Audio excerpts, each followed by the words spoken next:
Bonjour et bienvenue sur Habipsy. Je suis Laurence Flaise-Renaudin, l'incorrigible psy-optimiste, chroniqueuse radio et auteure. J'ai créé un acronyme très simple et facile à retenir. APC. Chaque lettre correspond à un outil pratique pour vous aider à vous accepter tel que vous êtes.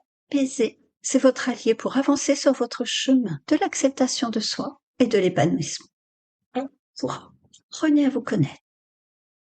Prenez le temps de découvrir vos qualités, vos défauts, vos valeurs, vos limites. Écoutez vos pensées et vos émotions.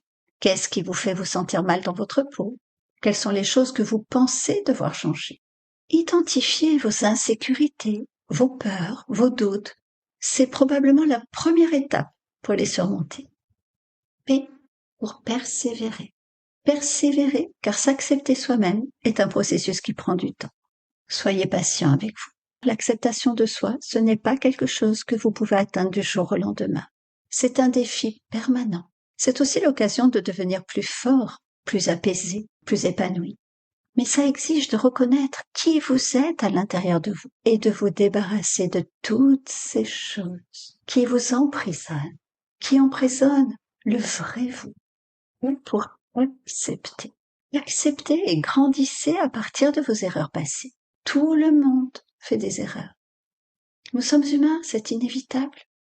Certaines personnes craignent d'apprendre de leurs erreurs, car elles pourraient avoir honte.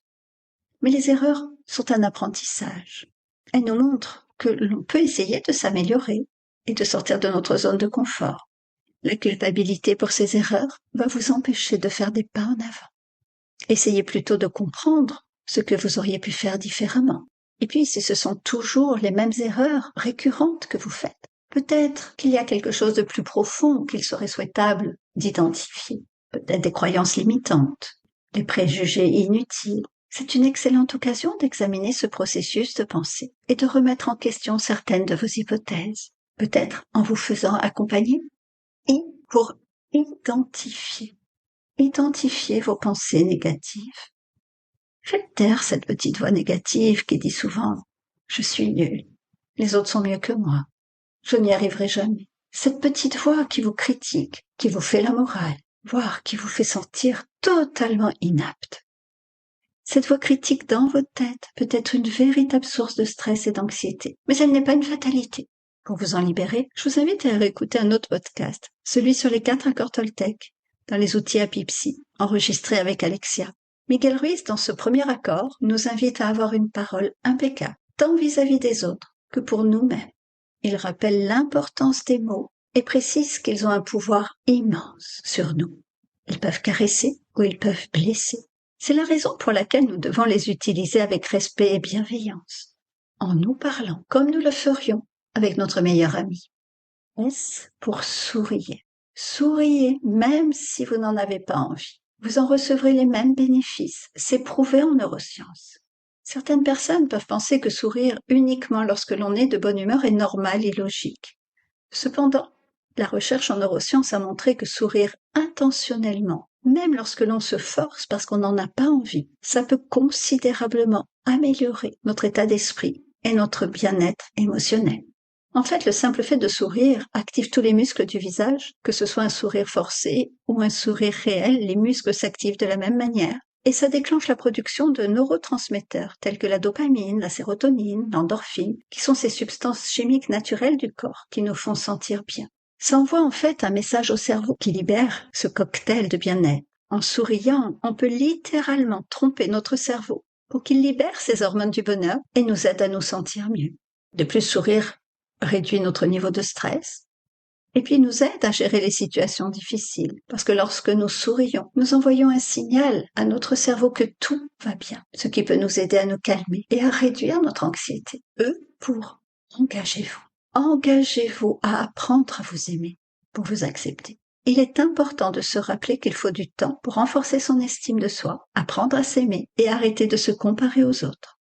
Si se comparer est un réflexe naturel, il peut vite nous polluer en nourrissant un complexe d'infériorité. S'inspirer des autres est utile, mais se comparer aux autres peut devenir vraiment toxique. Pour cela, rapidement, vous pouvez tenir un journal, qui est un excellent moyen d'entrer en contact avec vos sentiments, vos pensées, afin de mieux vous connaître et d'accepter votre unicité. C'est aussi prendre un moment pour vous reconnecter à votre véritable moi, déterminer vos intentions, vos priorités, vous aider à vous concentrer sur l'essentiel, en identifiant vos objectifs, ceux qui vous tiennent vraiment à cœur.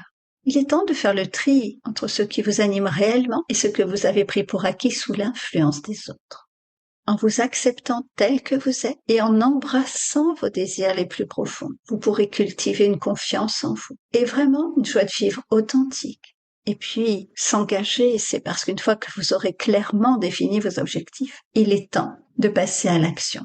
Pour cela, établissez un plan concret pour réaliser vos rêves. Un objectif doit être spécifique, mais surtout avec une date butoir. Parce que sinon, votre cerveau va penser qu'il a tout le temps du monde pour passer à l'action. Et enfin, R pour respectif. En fixant des limites saines et en vous traitant avec bienveillance. Remplacez les critiques et les jugements négatifs. Des pensées positives et encourageantes. Par exemple, si cette petite voix négative vous dit « je suis nul », vous pouvez la compléter par « oui, mais je vais m'améliorer ». Pratiquez la gratitude. Prenez le temps de reconnaître les choses positives dans votre vie et soyez reconnaissant pour ce que vous avez. Ça va attirer votre regard sur les aspects positifs de vous-même et de la vie.